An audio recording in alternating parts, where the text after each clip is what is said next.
Pido asistencia legislativa conduzcan a esta sesión a la siguiente terna, la 15ª terna de aspirantes a la Sala Regional con sede en Jalapa. Comparecen ante la Comisión de Justicia el maestro Sergio Arturo Guerrero Olvera, el maestro Octavio Ramos y el maestro Enrique Martel Chávez. El maestro Sergio Arturo Guerrero Olvera nació el 28 de marzo de 1975 en Querétaro, Querétaro. Es licenciado en Derecho por la Universidad Autónoma de Querétaro, doctorante en Derecho por la División de Estudios de Posgrado de la Universidad Autónoma de Querétaro. Autor del ensayo El caos del derecho y el derecho al caos, publicado en la obra Pensar el derecho. Actualmente se desempeña como coordinador de jurisprudencia, seguimiento y consulta del Tribunal Electoral del Poder Judicial de la Federación. El maestro Octavio Ramos nació el 9 de abril de 1975 en la Ciudad de México. Es licenciado en Derecho por la Universidad Nacional Autónoma de México. Estudió la maestría en Derecho en la misma universidad, el máster internacional sobre Justicia Constitucional y Derecho Electoral en la Universidad Castilla-La Mancha, en Toledo, España, así como la maestría en Ciencias Jurídicas en la Universidad Panamericana. Estudió también el doctorado en Derecho en la misma universidad. Actualmente se desempeña como secretario de Estudio y Cuenta en la Sala Regional de Toluca. El maestro Enrique Martel Chávez nació el 24 de julio de 1963 en Canatlán, Durango. Es licenciado en Derecho por la Universidad Juárez del Estado de Durango y maestro en Derecho Constitucional y Amparo por la Universidad Autónoma de Tlaxcala. Actualmente se desempeña como secretario de Estudio y Cuenta en la Sala Superior del Tribunal Electoral del Poder Judicial de la Federación, adscrito a la ponencia del magistrado Alejandro Luna Ramos. Tienen 5 minutos para la exposición inicial en el orden de presentación de la terna y en consecuencia tiene el uso de la voz el maestro Sergio Arturo Guerrero Olvera. Muchas gracias, presidente. Buenos días, señores senadores. Es un honor para mí comparecer en esta Comisión de Justicia en el proceso de selección de magistrado de Sala Regional. Estuve pensando bastante cómo me iba a presentar ante ustedes para postularme como candidato a magistrado. Decía Ortega y Gasset que la vida es una serie de colisiones con el futuro. Decía que no es una suma de lo que hemos sido, sino sobre todo de lo que anhelamos ser. Y a fin de seguir ese sabio axioma, procuré dividir mi exposición en 2 partes. 2 preguntas que me hice. ¿Quién soy yo y por qué quiero ser magistrado? ¿Qué puedo aportar a la magistratura electoral? ¿Quién soy yo? Más allá de los adjetivos que vienen en el currículum que ustedes amablemente analizaron, soy un ser humano y lo digo en sentido sustantivo. Me reconozco como un ser con déficits y carencias, con convicciones propias, con una cultura específica y también con algunas, tal vez pequeñas, pero valiosas virtudes. Procedo de una familia muy unida y honesta que ha sabido salir adelante a base de trabajo honesto y constante. Como parte de un grupo social, trato de ser libre pensador en la medida en que eso se puede y me solidarizo con las tragedias y las necesidades de mis seres queridos, de mi comunidad y de mi país. Me inspiran las historias de éxito y en mi vida privada he aprendido a valorar la amistad, el trabajo y la familia. Como humano me he equivocado más de una vez, sin embargo, en todas las ocasiones he procurado afectar lo menos posible. ¿Quién soy? También soy un ciudadano mexicano. Como tal, me siento orgulloso de mi país, de sus hermosos recursos naturales y de su cultura. Creo en las instituciones que tanto trabajo nos ha costado construir y creo también, como ciudadano, que no puedo ni debo evitar constatar que algunos problemas que tenemos son de verdad a veces insuperables. La corrupción, la injusta distribución de la riqueza, la violencia, la inseguridad son problemas que no hemos superado satisfactoriamente. Como ciudadano me gustaría participar y ofrecer alternativas eficaces para su solución. ¿Quién soy? También soy docente, soy producto de la educación pública y a ella le he retribuido cerca de 13 años en mi universidad, en la Autónoma de Querétaro, de donde yo procedo. ¿Quién soy también? Soy un funcionario judicial. Hace más de 17 años, un generoso juez federal me permitió entrar como meritorio, sin retribución alguna, en un juzgado de distrito y desde ese entonces el Poder Judicial de la Federación me ha permitido vivir con dignidad y con honestidad, entrenándome siempre en la solución de conflictos a través del derecho. Como se ve, soy una persona muy común, con una historia no muy diferente a mis prestigiados amigos que me acompañan. Y solamente por ello, dado que hay pocas diferencias, quisiera destacar un pequeño código de ética que yo me he forjado. Me he afianzado algunas cuantas reglas. Dar lo mejor de mí en cada actividad que realizo, no tomarme las cosas en lo personal, practicar una ciudadanía decente y participativa, no dar por sentado nada y, sobre todo, vivir conforme y feliz con lo que soy y tengo. ¿Qué puede aportar una persona como yo a una magistratura electoral? Trataré de ser muy directo. Sé trabajar en equipo, conozco los principios de la templanza, la prudencia y el trabajo honesto, el estudio constante de la materia electoral, y sé que es muy difícil mantenerse plenamente actualizado. Son centenas y a veces miles de sentencias las que nos obligan a estar siempre pegados al estudio de derecho electoral. ¿Qué otra cosa puedo hacer además de trabajar en equipo?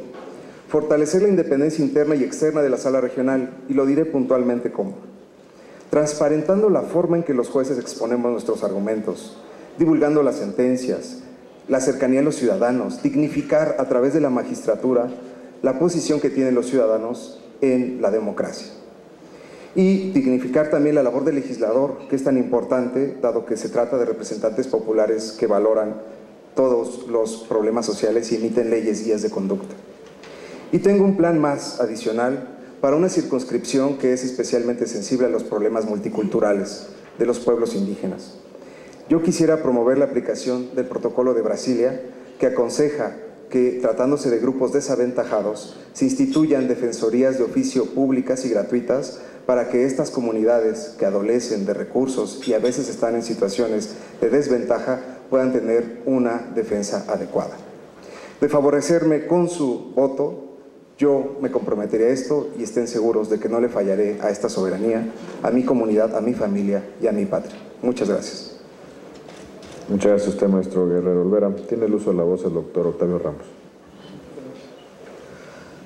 Con su autorización, señor senador, distinguidas senadoras, señores senadores, es para mí un honor tener la oportunidad de comparecer ante esta alta representación para expresar las razones que justifican mi idoneidad y pertinencia para proponer mi candidatura para ser designado magistrado electoral. Estoy convencido que se requieren jueces para la democracia. Los magistrados electorales tienen una responsabilidad sustantiva con la renovación de poderes y con la defensa de los derechos políticos de los ciudadanos. ¿En dónde encuentro este sustento? En la propia Constitución y en los tratados internacionales. El artículo 39 de la Constitución establece que la soberanía reside original y esencialmente en el pueblo, y que toda autoridad se instituirá en su beneficio. Por lo que respecta a los artículos 41, 99 y también 35 de la Constitución, se desprende que el derecho electoral comprende, entre otras cosas, la organización, preparación y realización de las elecciones, así como la declaración de validez de los resultados. Pero para que esto sea posible tiene que existir mecanismos de defensa. Ahí tenemos el derecho administrativo sancionador electoral, tenemos los delitos electorales y tenemos los medios de impugnación.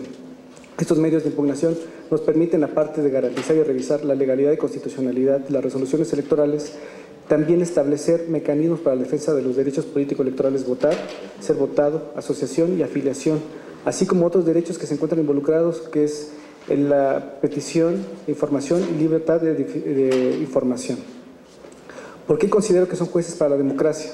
Porque la responsabilidad que será conferida por este Senado para aquellos que resulten vencedores de este proceso será justamente garantizar la consolidación de las instituciones del país a través de certeza, a través de independencia, a través de autonomía. Pero esta autonomía no tiene que ser seguida como un principio, sino entendida de la responsabilidad que implica el servicio público y la confianza ciudadana que será depositada en aquellos que sean vencedores de este proceso.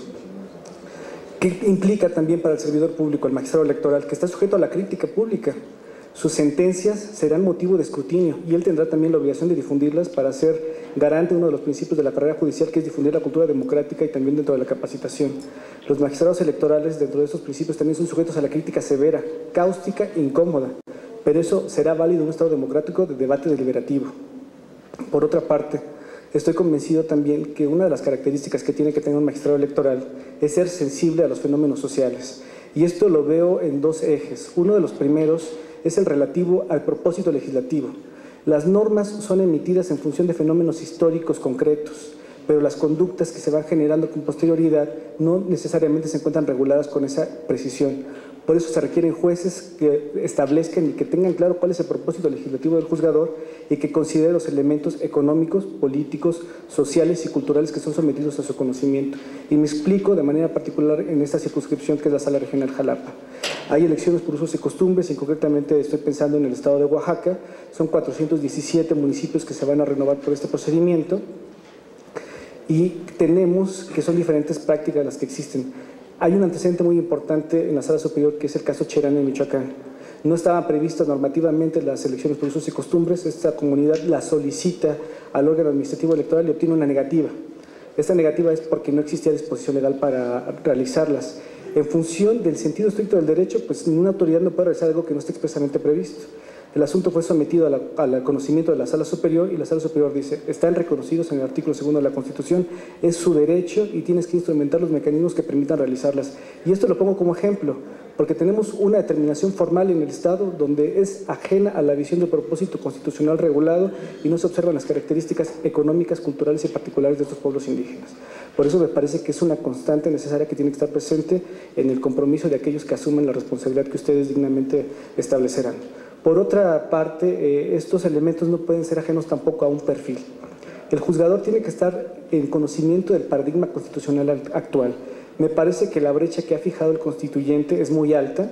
Tener un conocimiento del control constitucional al tenor de los derechos fundamentales, conocer los tratados internacionales, establecer de manera concreta, clara y segura un control de convencionalidad, no hacerlo por moda, sino hacerlo por necesidad y por compromiso y también por obligación en los casos que así corresponda.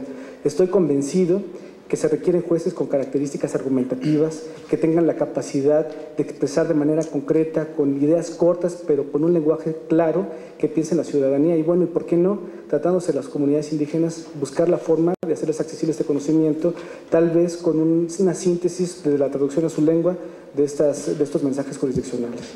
Es todo, señores senadores. Muchas gracias, doctor Ramos. Maestro Arturo Martel Chávez, por favor. Confluencia. En mi concepto, la función jurisdiccional debe regirse por valores, principios, conductas, actitudes y aptitudes que trataré de explicar en mi persona. Como aspirante a magistrado de una sala regional del Tribunal Electoral del Poder Judicial de la Federación, reitero el compromiso de potencializar las cualidades que hubiera adquirido durante mi profesión y función jurisdiccional. He pasado por diversas etapas al respecto, como abogado litigante durante varios años, secretario en 2 salas regionales y secretario en la Sala Superior del Tribunal Electoral, así como en otros órganos jurisdiccionales federales y estatales. La continuidad en el estudio y práctica de la materia electoral me ha dado identidad, experiencia y habilidades que aplico para plantear soluciones conforme a derecho. Conozco y siento la responsabilidad del cargo de magistrado a que aspiro. He procurado la constante capacitación en diplomados, especialidades, estudios de posgrado y otros de carácter académico. El análisis sistemático de los problemas sociales y jurídicos desde la academia me han permitido una óptica abierta para su solución. Tengo en claro que soy un servidor público, evitando actos que opaquen la capacidad y solvencia que requiere toda función pública. Procuro mantener un equilibrio emocional concentrado en brindar un servicio público de calidad. Practico el respeto y consideración para con mis superiores, para con mis compañeros y con las partes en litigio sobre todo. En el ámbito de mis atribuciones, apoyo con mi opinión y dictamen las determinaciones que considero ajustadas a derecho. Asimismo, expongo razones jurídicas en contra cuando no estimo correcta la solución propuesta. Procuro que la prudencia, imparcialidad e independencia estén presentes en el análisis de los planteamientos en estudio, despojado de preferencias, parcialidad o de intereses particulares. He rechazado en mi función aquellas prácticas que podrían generar desconfianza en los justiciables. Mi percepción de la función jurisdiccional es de servicio para la convivencia humana, la dignidad de la persona, el interés de la sociedad y la igualdad de los seres humanos. Dentro del Tribunal Electoral se me han confiado participar como expositor en institutos y tribunales electorales y otras instituciones en la materia. Asimismo, he revisado exámenes para aspirantes a proyectistas, secretarios y actuarios. Ello me ha permitido una constante retroalimentación y capacitación. Mi perspectiva de la justicia es amplia, como mencioné, abogado litigante en tribunales federales y estatales, como secretario proyectista en tribunales electorales, federales, estatales y también no electorales. Y para ello reforcé mi preparación en la Escuela Judicial del Instituto de la Judicatura Federal, cuya función esencial es la preparación y formación integral de secretarios juzgadores bajo esquemas de calidad y excelencia. Así, he tratado de basar la elaboración de proyectos de sentencia en un método que arroje soluciones razonables, proporcionadas y justificadas en derecho. En mi desempeño profesional, como abogado litigante y en los cargos jurisdiccionales referidos, jamás me he visto involucrado en algún procedimiento de tipo penal o administrativo en mi contra. Por el contrario, se me han confiado en forma adicional en mi función como secretario proyectista tareas importantes como capacitador.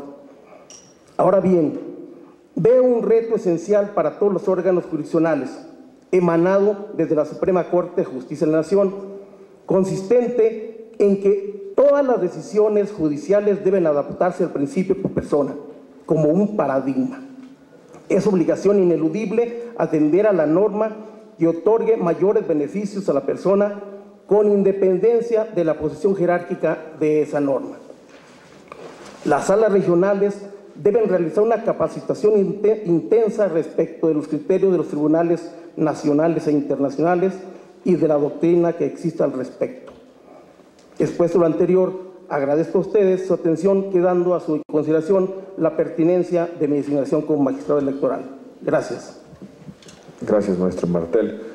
Para formular pregunta general, tiene el uso de la voz el senador Carlos Puente, del Grupo Parlamentario del Partido Verde Ecologista de México. Pueden asistirnos con un micrófono. Gracias. Nos pasamos. Adelante, senador Puente. Gracias, senador. Primero que nada, darles la más cordial bienvenida a este Senado de la República, felicitarles por el haber sido considerados en tan importante proceso. Yo creo que todos ustedes han demostrado su capacidad, la formación y la preparación con la cual llegan a este proceso. Destaco y celebro el que hayan mencionado en dos ocasiones una deuda que yo creo que tenemos pendiente, un tema pendiente del Estado mexicano, que es en el cumplimiento de los derechos político-electorales de las comunidades indígenas. Precisamente por la parte que cubre esta sala regional, yo creo que es algo importante y trascendental para el desarrollo y el cumplimiento de esta labor. Sabemos que esta tarea no está exenta de una cierta complejidad y me gustaría conocer desde su perspectiva cuáles son los pasos que debemos de seguir en esta materia. Cómo lograr conciliar los usos y costumbres de algunas de estas comunidades con los valores democráticos y con los derechos humanos. Esa sería mi pregunta para usted. Muchas gracias, señor presidente. Gracias, senador. Doctor Ramos, por favor. Muchas gracias, presidente. Señor senador, es un tema que tiene que ver con el nuevo paradigma del Estado constitucional, que es los ejercicios de los derechos fundamentales de estas comunidades indígenas, el reconocimiento que el constituyente les tiene y también el someterse o el estar sujetos a un Estado de Derecho que, si bien no los vincula directamente, tiene que observar. Es un tema absolutamente complejo porque el juzgador tiene que ser respetuoso de la autodeterminación de estos grupos indígenas, pero también tiene que cuidar que estos actos que son de autodeterminación de estos grupos se encuentren también dentro del marco constitucional del Estado mexicano y de los derechos humanos. Me refiero, hay prácticas, por ejemplo, que son azotes para alguien que está haciendo propaganda política en contra o de manera indebida a las prácticas que tienen. Por ejemplo, son asambleas donde hay negociaciones.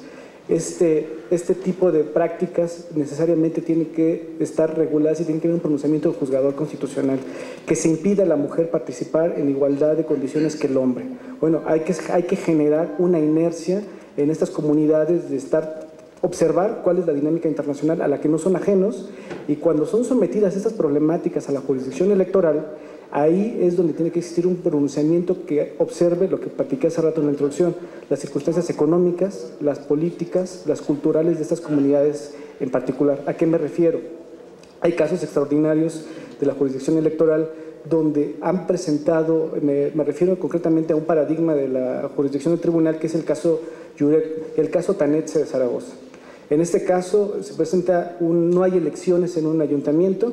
Este ayuntamiento lo que hace es, a través de su representación de ciudadanos, comparecen en un juicio para la protección de los derechos político-electorales y solicitan que se les diga por qué no hay elecciones en este municipio.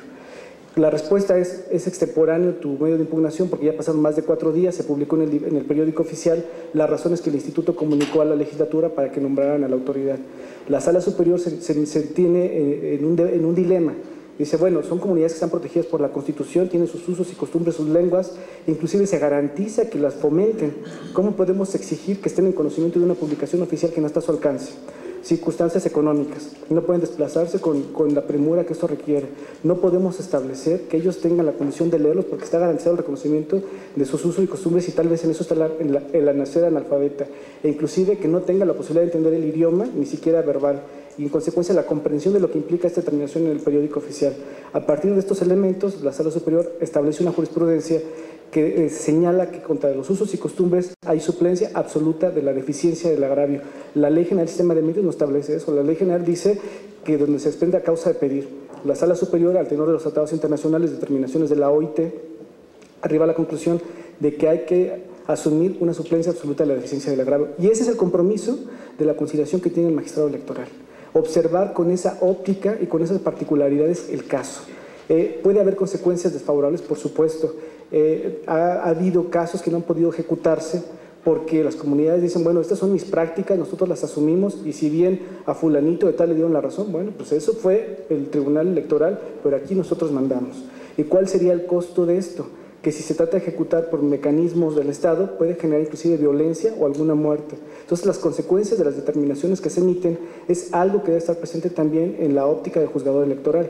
Hay que conciliar distintas posibilidades y, bueno, también hay herramientas teóricas. Robert Alexi ha trabajado mucho en la ponderación, también que las normas tienen que ser racionales, y si el juzgador electoral concilia la posibilidad de clarificar a estas comunidades la razonabilidad o la irrazonabilidad de la conducta que están asumiendo, cuál es el estándar internacional y nacional del ejercicio de los derechos y lo que tienen que ellos involucrarse, porque no están ajenos en esta dinámica, creo que es el compromiso de cualquier juzgador electoral transmitir esa complejidad de una forma sencilla, clara y accesible a estos pueblos. Y insisto, ¿por qué no buscar la forma de allegarlos a su lengua? Porque normalmente quienes llevan estos casos son los abogados, no son las comunidades a las que se tienen que exponer las razones, que creo que es lo importante, difundir las razones que el juzgador tiene, justificando todos estos parámetros que acabo de decir, de una manera accesible para que vaya fomentándose una cultura democrática, que es parte también de estas funciones electorales, que las sentencias tienen que tener un parámetro pedagógico. Las sentencias también sirven para generar una cultura y protección de los estándares de la democracia.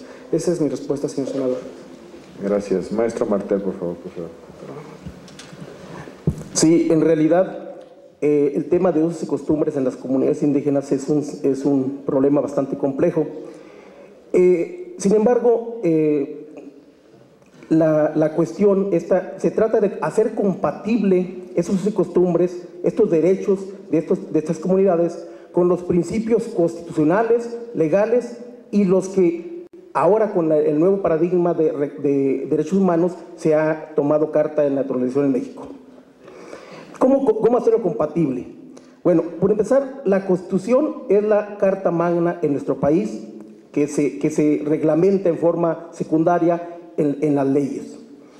Sin embargo, estos usos y costumbres están reconocidos en la Constitución, pero no están regulados. Es decir, se trata de ordenamientos distintos, unos debidamente expresos, otros, como lo dice el propio término, usos y costumbres. ¿Cómo hacer compatible estas normativas? Bueno, se ha entendido que debe realizarse una interpretación conforme, es decir, primero en sentido amplio, entender que deba aplicarse aquella norma de conformidad con el artículo primero constitucional aquella norma que genere el mayor beneficio u otorgue el mayor beneficio a los derechos de la persona.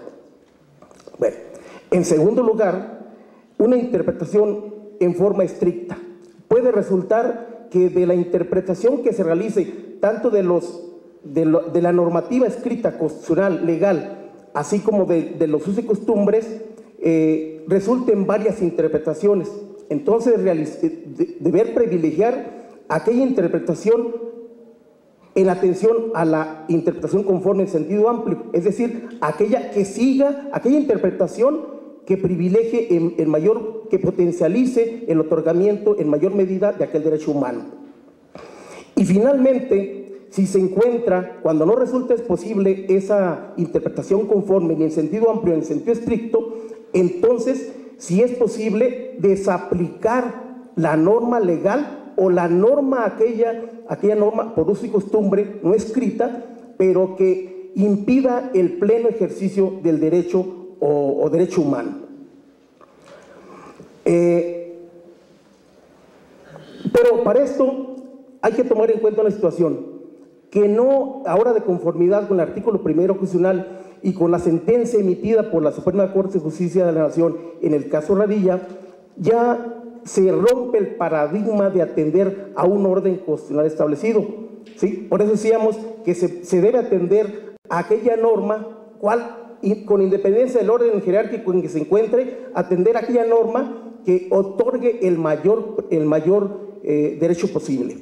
Y si esto lo encontramos en tratados internacionales, en la Constitución, en el propio uso y costumbre, de ahí extraer esa potencialización. Tuve la oportunidad de conocer de cerca un caso paradigmático también en la Sala Superior, el conocido como caso Tanetse, expediente 11 de 2000, JDC 11 de 2007, en el cual efectivamente una comunidad indígena, Tanetse Zaragoza, en Oaxaca, venía planteando que desde hacía 6-7 años no se celebraban elecciones en esa comunidad. Había injerencia por parte de grupos muy allegados al gobierno del Estado, grupos políticos, grupos económicos, que impedían y que estaban infiltrados en la comunidad y que no permitían que se celebraran esas elecciones.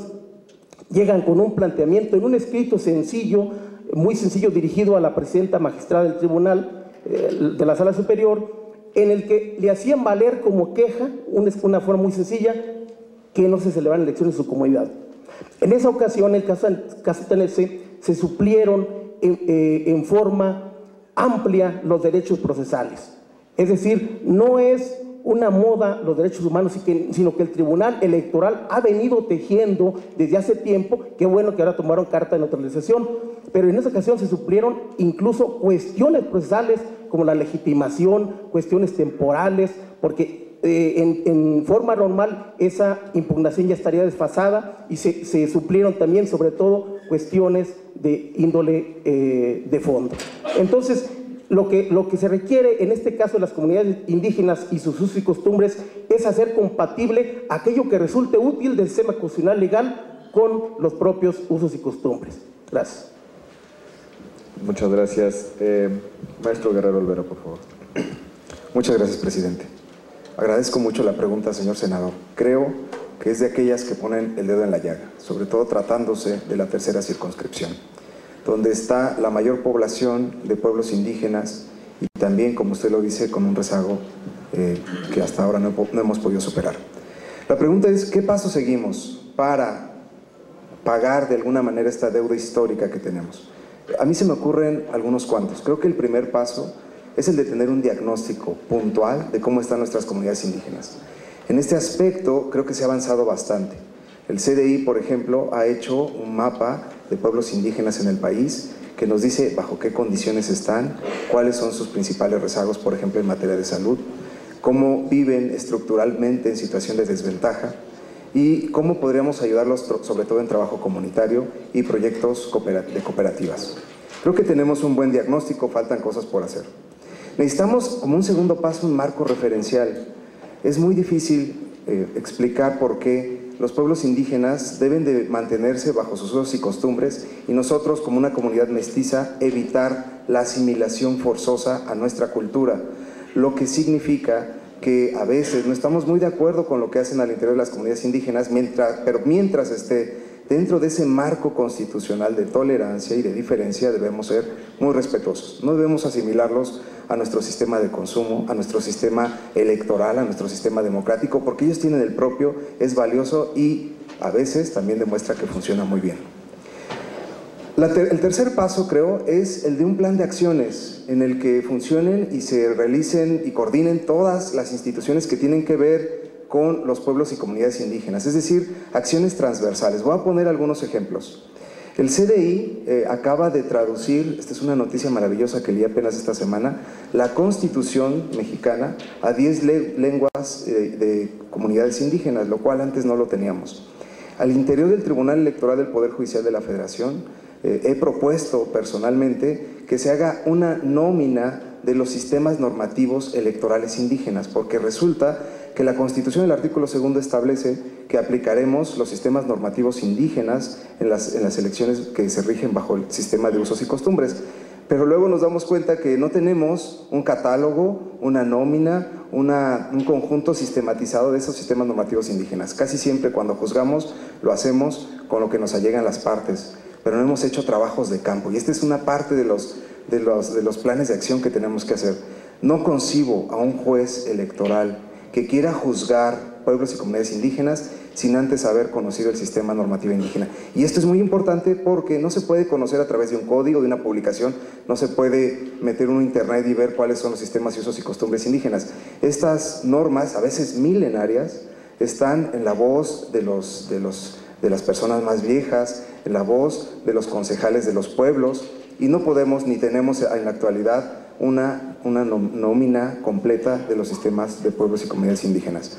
He procurado también que se elabore, y en eso estamos trabajando, un protocolo de actuación que rija a aquellos jueces cuando se trata de juzgar asuntos de comunidades y pueblos indígenas. El protocolo es muy sencillo. La Suprema Corte de Justicia de la Nación ha emitido un protocolo para juzgar asuntos en los que hay de por medio derechos de los menores, de los infantes. Y entonces, con ese precedente, la Sala Superior ha aprobado la construcción de un protocolo de actuación en materia de derecho electoral indígena. Este protocolo es muy sencillo de elaborar, no se necesita mayores recursos. Estamos trabajando en la coordinación de jurisprudencia para sistematizar estos criterios que puntualmente han señalado mis compañeros, como son el de suplencia de la queja absoluta, el de reglas especiales para la legitimación de los pueblos y comunidades indígenas.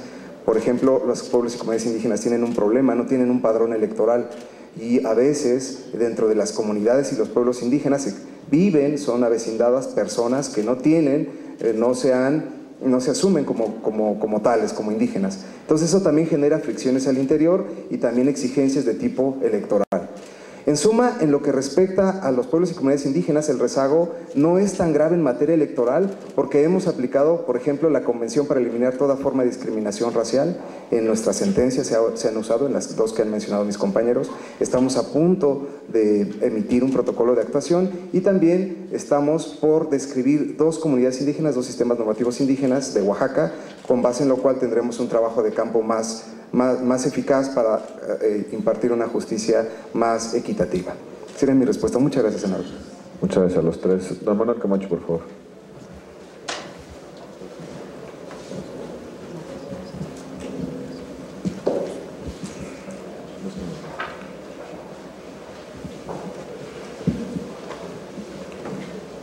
Me parece que muchos de los que estamos aquí presentes coincidiríamos en que quizá el problema más grave que tiene nuestro país es la violencia y la inseguridad. Yo quisiera que ustedes me dijeran si consideran que su labor incide o no incide en la disminución de la violencia o el aumento de la violencia, y por qué.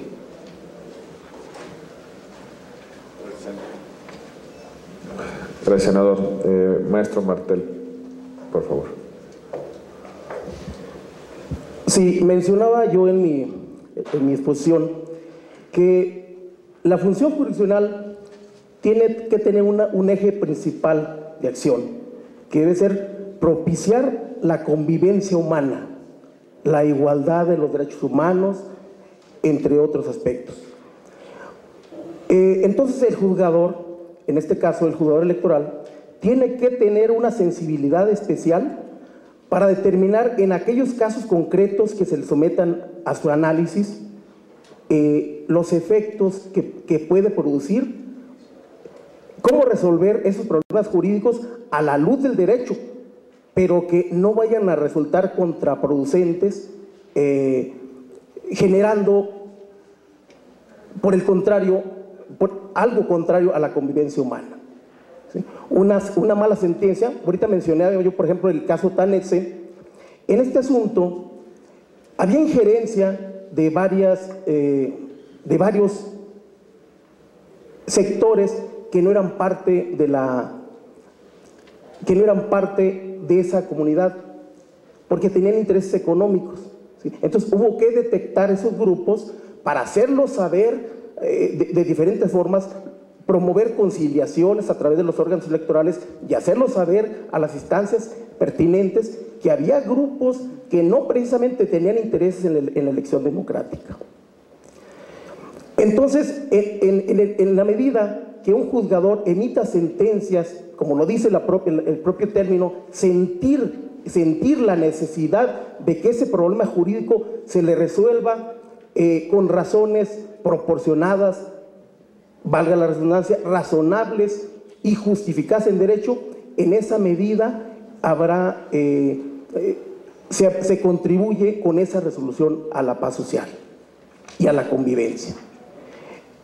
Hay asuntos, en este caso, vuelvo a retomar el caso Tanetse, se exigía, en ciertas maneras se exigía que se tomaran medidas drásticas por parte de diversas instancias federales, policíacas, etcétera, para que forzar aquella comunidad o aquellas personas a que se realizaran elecciones en forma prácticamente obligada.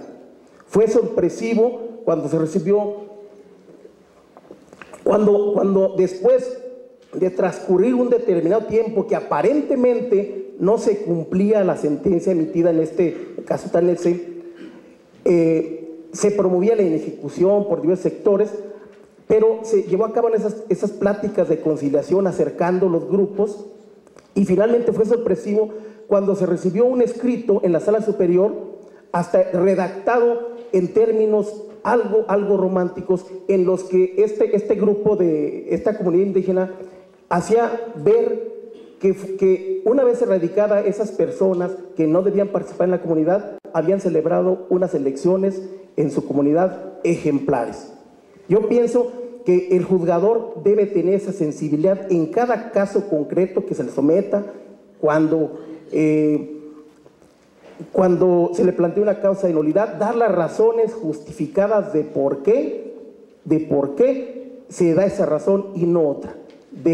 Darle las razones tanto en favor, confirmar las razones que a quien tiene la razón, o refutar aquellas de que no tiene la razón, ¿sí? Con argumentos principales, derivados, colaterales, pero darle todas las razones de por qué se le da o no la razón. Yo creo que una sentencia emitida en ese sentido genera un ambiente de tranquilidad.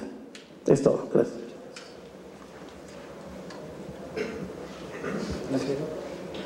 Con su autorización, señor senador, yo considero que la labor del magistrado electoral sí tiene un impacto inmediato en la reducción de la violencia en las comunidades, o por lo menos tiene un compromiso constitucional de hacer el señalamiento de qué está ocurriendo y cómo incide la presión en el elector.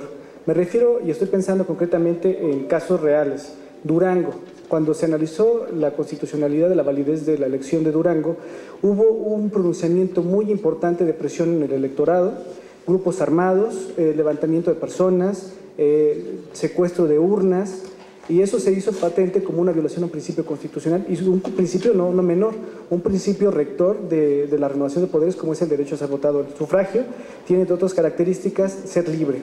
Cuando está la ciudadanía bajo presión de delincuencia organizada o de grupos que tienen determinada injerencia, existe una afectación total a la participación. Pienso también ahorita en una elección que fue la del estado de Michoacán, donde también hubo patentes señalamientos hubo un asesinato de un candidato, hubo volantes que se difundían en los que se hace señalamiento de que si votas por determinada convicción política habrá más muertes.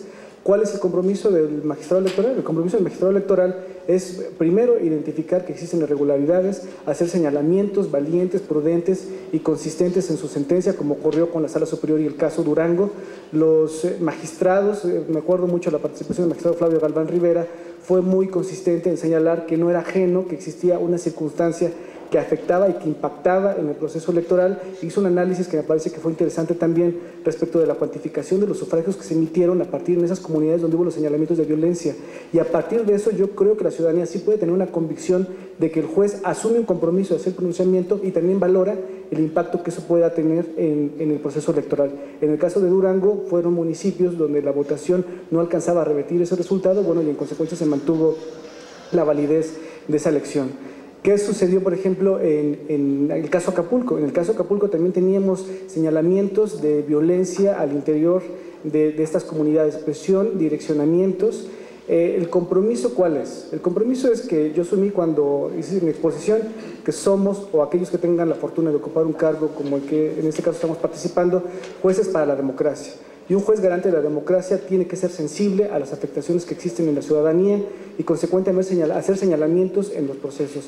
¿Qué otro papel tiene el magistrado electoral? Bueno, existe una fiscalía especializada también para la atención de estos delitos, de estas conductas. Si existen elementos en los expedientes, no dejarlos ahí. Yo creo que el compromiso moral, social que tiene un magistrado electoral es darle vista al órgano que tiene la competencia exclusiva para la investigación de estos delitos y que establezca las consecuencias que esto implique. Ahora también en el ámbito de los delitos electorales me parece a mí que sería conveniente analizar las circunstancias sociales que tiene el país para que le den herramientas a los fiscales que puedan permitirles realizar una investigación que tenga consecuencias efectivas, porque bueno, no sirve de mucho tener los mecanismos si no se tienen consecuencias fácticas que la ciudadanía advierta como correctas que le está haciendo algo. ¿Qué tienen que hacer las instituciones electorales? Generar certeza de la autonomía de sus decisiones. Será mi respuesta, señor senador. Por favor, el senador Guerrero. Muchas gracias. Le agradezco mucho esta pregunta, senador Manuel Camacho, porque nos permite a nosotros exponer nuestra opinión acerca de los dos problemas más graves que actualmente vivimos: la violencia y la inseguridad. Los padres de la democracia en Estados Unidos, en el federalista, se preguntaban cuál de los tres poderes eran más débiles en esa democracia. Y por regla general coincidían en que el poder judicial era el más débil y lo sostenían sobre la base de que él no disponía de la fuerza pública. Yo creo que hay que entender esta idea que tuvieron los padres de aquella democracia, en el sentido de que los jueces, si bien también son autoridades, no disponen de la fuerza pública para imponer políticas públicas o direccionar recursos económicos. Sin embargo, en relación con su pregunta, creo que los jueces sí que están inmersos en un sistema social en el que también viven la violencia y la inseguridad. No viven en una isla, los jueces no siempre son jueces y no salen a la calle con su toga, también son víctimas de la violencia, sus familiares, sus hermanos, y con sus sentencias pueden contribuir, así sea de forma minúscula, a pacificar las relaciones sociales que son conflictivas. De hecho, yo recuerdo que los romanos consideraban que los jueces eran los intérpretes de los conflictos sociales y que esta palabra intérpretes viene de un vocablo latín que es interpres, que como ustedes lo saben perfectamente es el intermediario entre dos personas que están en conflicto. Un juez que es intermediario de los conflictos seguramente tiene que pacificar esas relaciones a través de sus sentencias. En materia electoral en concreto, los tribunales electorales se enfrentan a situaciones especiales de violencia. Por ejemplo, la violencia en las casillas, las famosas oleas negras o rojas, personas que van en grupo a amedrentar, a presionar a los electores, a influenciar en la decisión de su voto. Ha habido secuestros de candidatos, homicidios de candidatos, ha habido violencia en asambleas de partidos políticos, incluso al interior. Yo me acuerdo de alguna del Partido Socialdemócrata en la que se decidía la candidatura de una presidencia en la que hubo una irrupción de un grupo masivo de personas que fue anulada, por cierto, por la Sala Superior. También cruza por el tema de materia electoral, lo que es la violencia y la inseguridad, a través del financiamiento ilícito. difícilmente comprobable porque, como todos los ilícitos de gran impacto, son de realización oculta, lo que significa que se tratan de borrar todas las huellas, que se hace en un mundo subterráneo en el que pocas veces existen medios de pruebas. En ese contexto, los jueces constitucionales, los jueces electorales, creo que sí pueden incidir y deben incidir a través de sus resoluciones, pacificando esas relaciones sociales que son conflictivas. Lo va a hacer a través de imponer consecuencias jurídicas que están perfectamente delineadas en la Constitución, no las tendrá que inventar, que son la nulidad, la reposición de un procedimiento, podrá anular una elección cuando se demuestre que esos actos de violencia son determinantes para el resultado de una elección. Yo estoy convencido de que las sentencias del Tribunal Electoral también, además de pacificar, pueden educar en una democracia más disciplinada, en orden, no a lo que piense un juez o un grupo de políticos, sino a lo que hemos pactado como promesa constitucional, que es el principio de equidad en la contienda, el principio de certeza, de legalidad, de imparcialidad, de objetividad, que están ahí para contribuir de alguna manera en este problema tan complejo que es el de la violencia y la inseguridad en nuestro país. Le agradezco mucho esta pregunta, de verdad, porque creo que nos permite poner también a los jueces, a los funcionarios judiciales, en el contexto de un país que vive bajo estas dos amenazas muy fuertes y de los cuales no pueden sustraerse. Muchas gracias, senador. Tiene el uso de la voz el senador.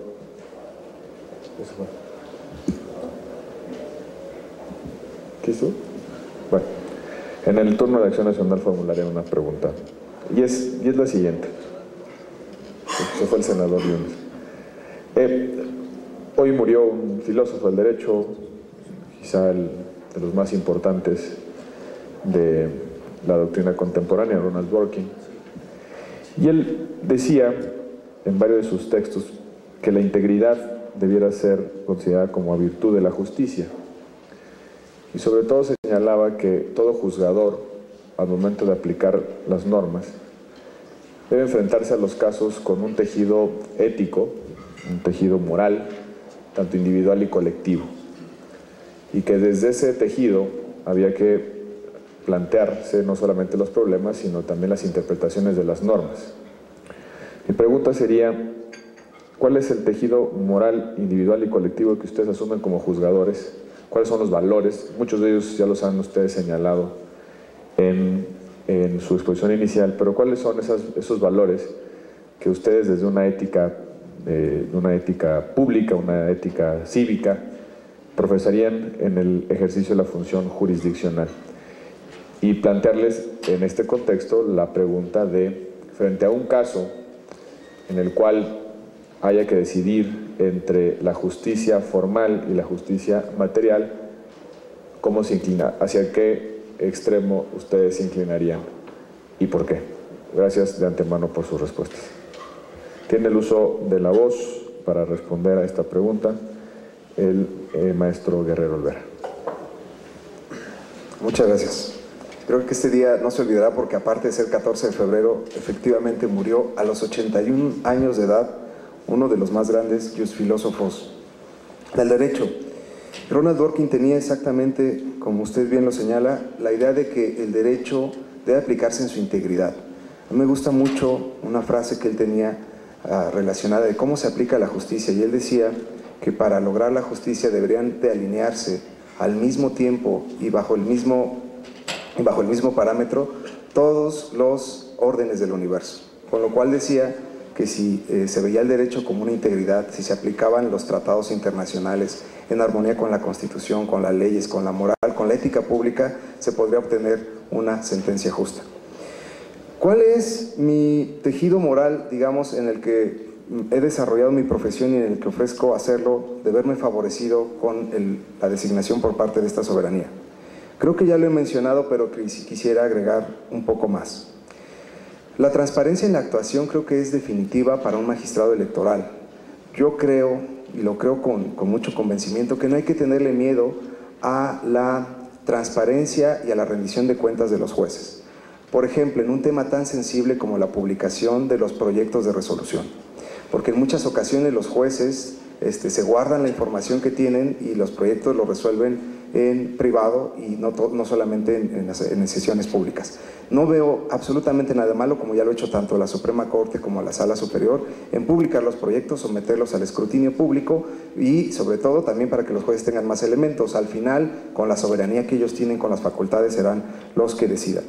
El segundo punto con el cual yo me basaría es el etos comunitario. La sociedad tiene una ética, una moral que todos conocemos y en la cual hay acuerdos profundos y a veces diferencias muy superficiales. Todos los partidos, todos los ciudadanos, todos los políticos y los servidores públicos compartimos algunas ideas en común y creo que esas son las ideas en común las que pueden fortalecer mi función como magistrado.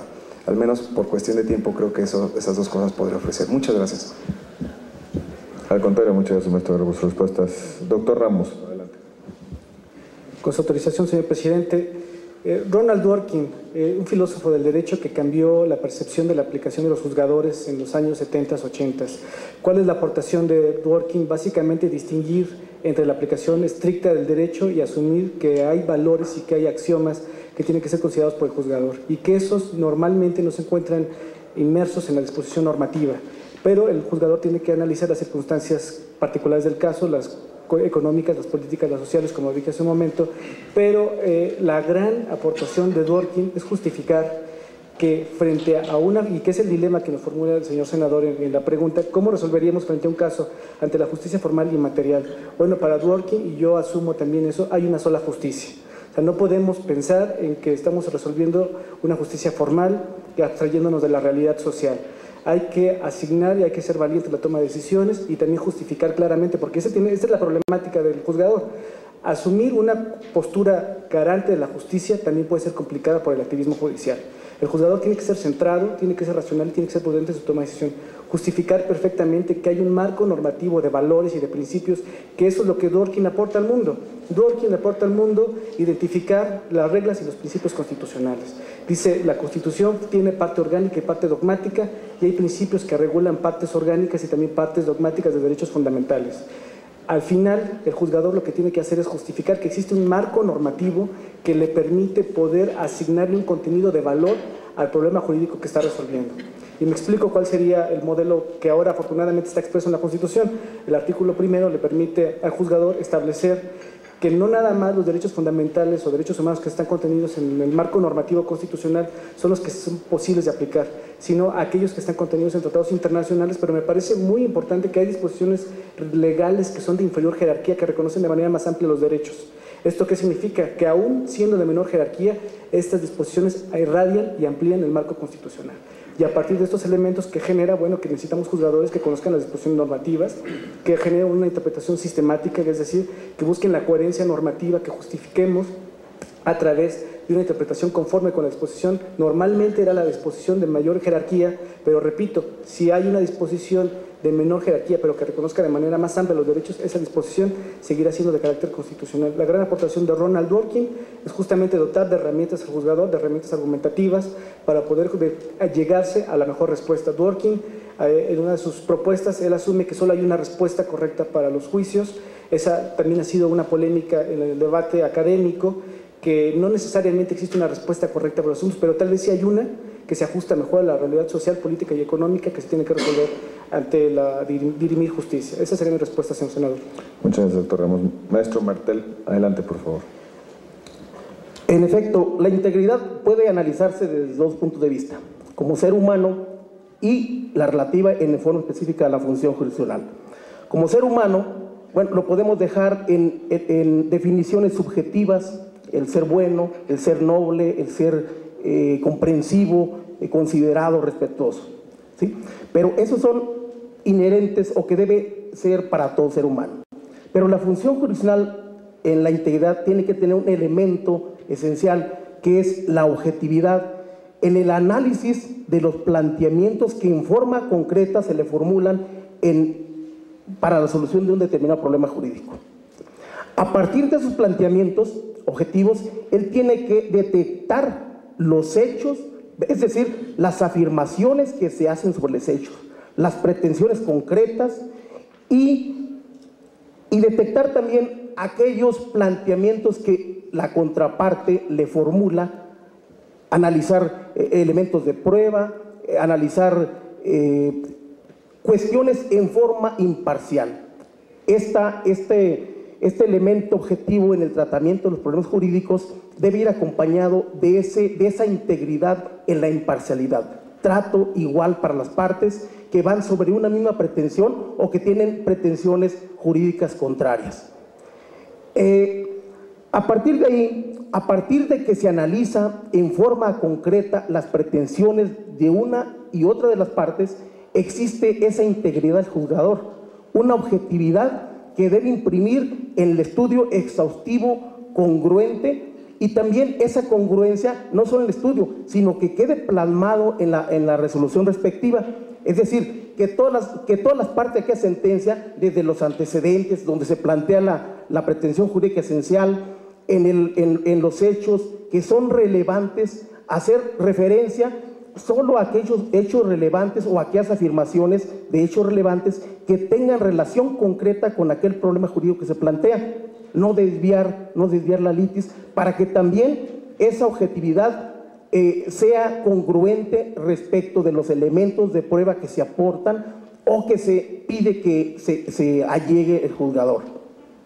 Existiendo esa imparcialidad en el trato a través de un método que dé imparcialidad e igualdad a las partes, también se estará en posibilidad de emitir una sentencia objetiva, integral, una función integral del juzgador que resuelva todos los planteamientos de las partes y que a final de cuentas, en relación con la pregunta anterior, también a través de esa respuesta completa, exhaustiva, congruente, también se dé respuesta justa, razonable en derecho.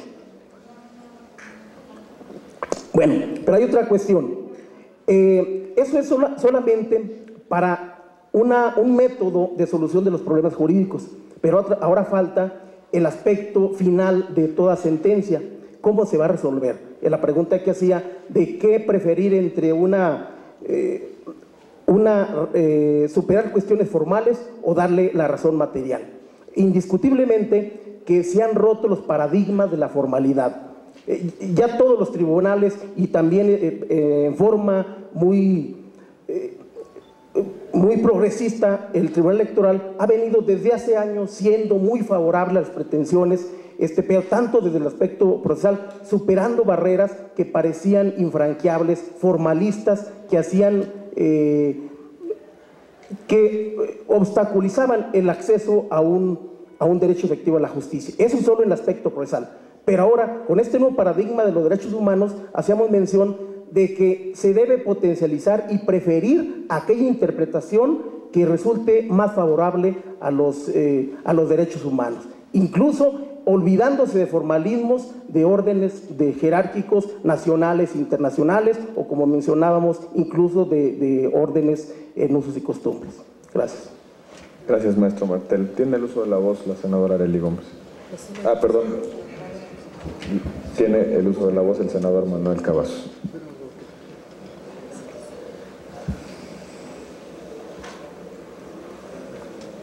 Bien, aquí se han tocado temas cruciales y muchas gracias por acompañarnos y felicidades por estar inscritos en estas ternas. Uno, el que señalaba nuestro amigo Manuel Camacho, que es violencia, inseguridad, que está presente en muchas elecciones.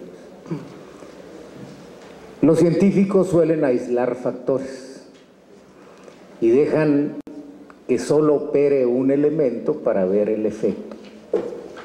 Si solo se presentara inseguridad y violencia, pregunta, ¿anularían una elección? Porque aquí nos dicen que en Michoacán se presentó inseguridad y violencia, que hubo amedrentamientos, que hubo desplegados, que mataron a uno y decían que si seguían matarían más, etcétera. ¿Por qué no anularon la piedad? La muerte fue en la piedad, los desplegados de que sí, etcétera, etcétera, fue en la piedad. Pero, pues a muchos se les ocurriría pensar que no necesariamente el elemento del partido que mataron es el partido afectado, porque también existen las víctimas. ¿Cómo tomarían ustedes este efecto de víctimas en un proceso electoral? Y esto tiene que ver con dos tipos de propaganda que suelen presentarse en las elecciones.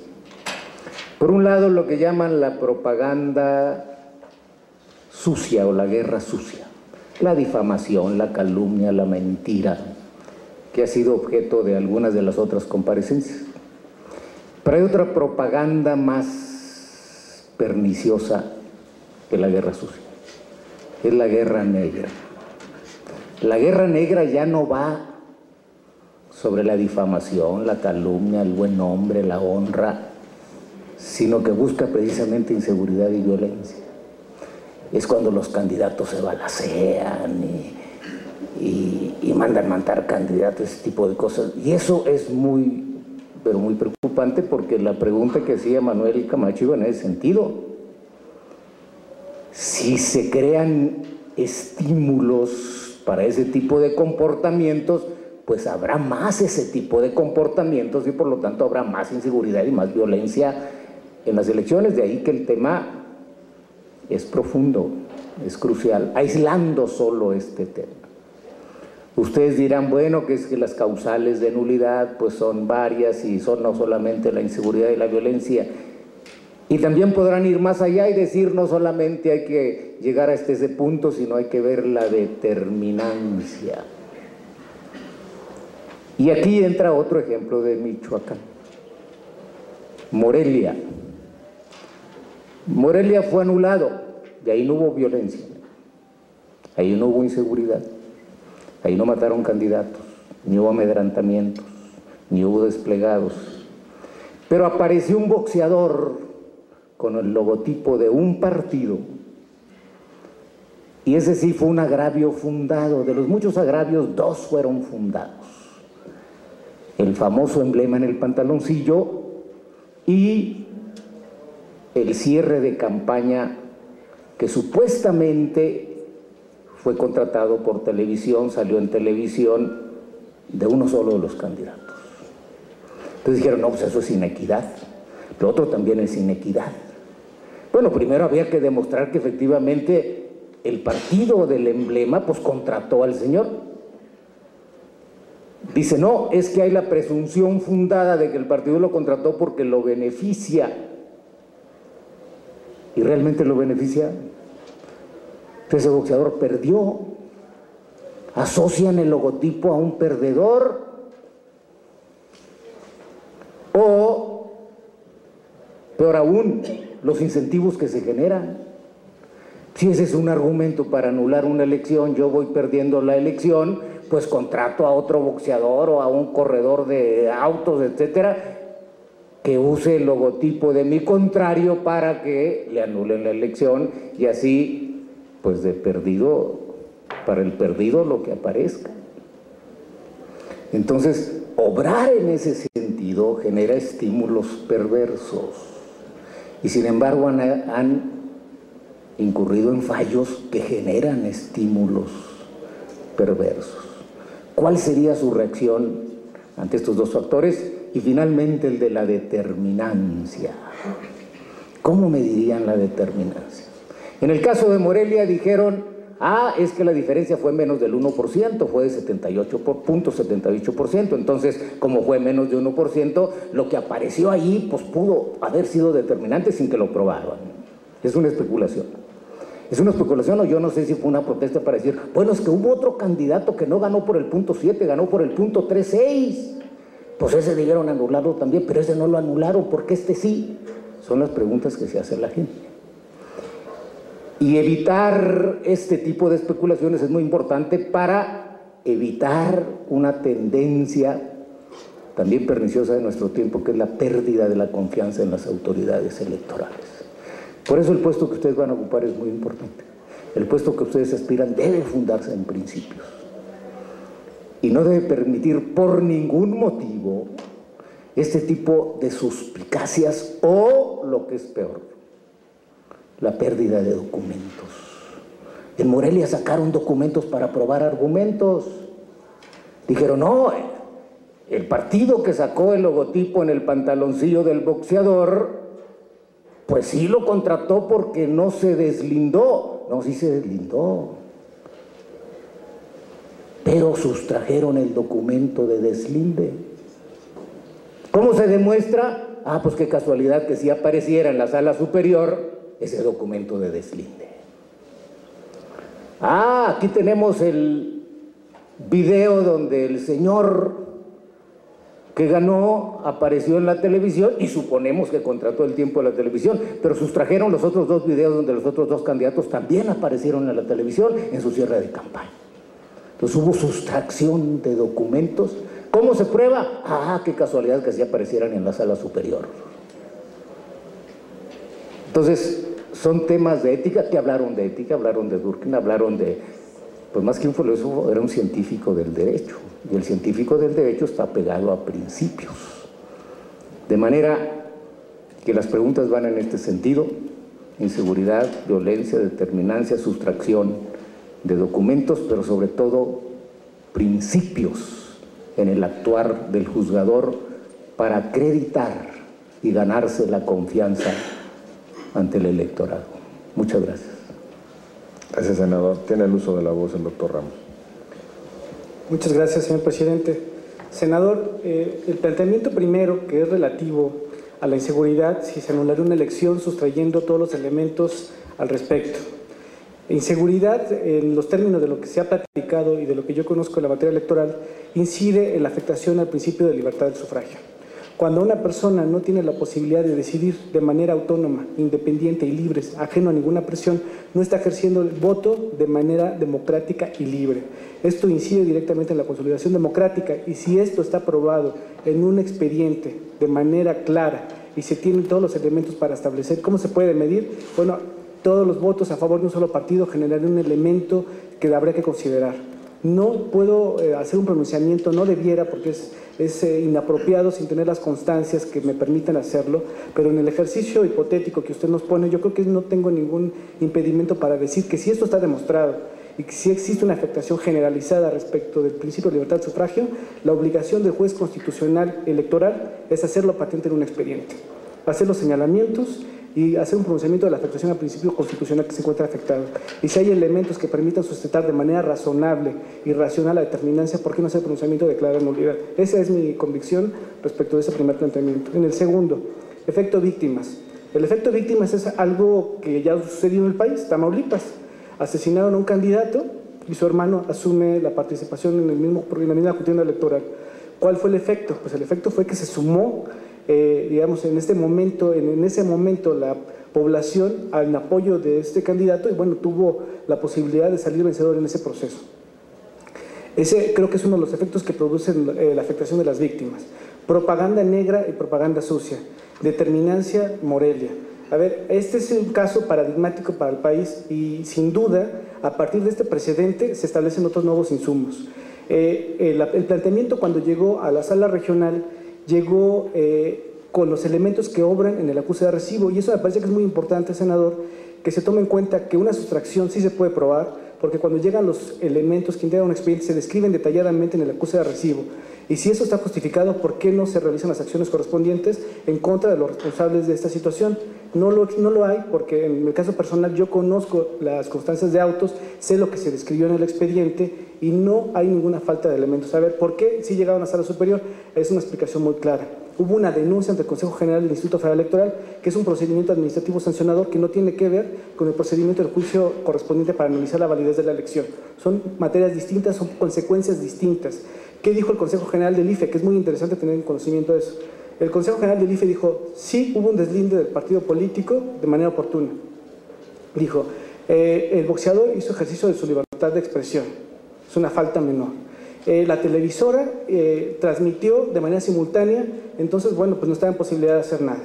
Me gustaría que pusiéramos el ojo en las percepciones públicas, que son las que generan como una poca precisión en los asuntos, pero ya en términos argumentativos, la Sala Superior conoce dos recursos de apelación, uno relativo al cierre de campaña y otro relativo a la transmisión de la pelea de Márquez. ¿Qué dice la Sala Superior? El deslinde no fue oportuno. El partido político, hay jurisprudencia al respecto, el partido político lo hizo después de que ya había casi transcurrido la jornada electoral. Un deslinde oportuno hubiera sido inmediato. me parece que es un pronunciamiento importantísimo a la Sala Superior, primero porque identifica violación constitucional, sin duda se afecta el principio constitucional de que hay en la contienda, está probado, está en la Sala Superior en un RAP 18 y el RAP 12 de 2012. ¿Cuáles son los planteamientos específicos? Bueno, la Sala Superior establece ahí que y es muy importante, me parece que es determinante analizar que el constituyente en 2007 y el legislador en 2008 lo que tratan de evitar es el uso de estos medios de comunicación masiva para generar una inequidad en la contienda, para transmitir mensajes que no están autorizados. Hay un órgano constitucional autónomo que se encarga de regular la distribución de tiempos en radio y televisión a través del pautaje. Ninguna autoridad tiene otra facultad para hacerlo más que él.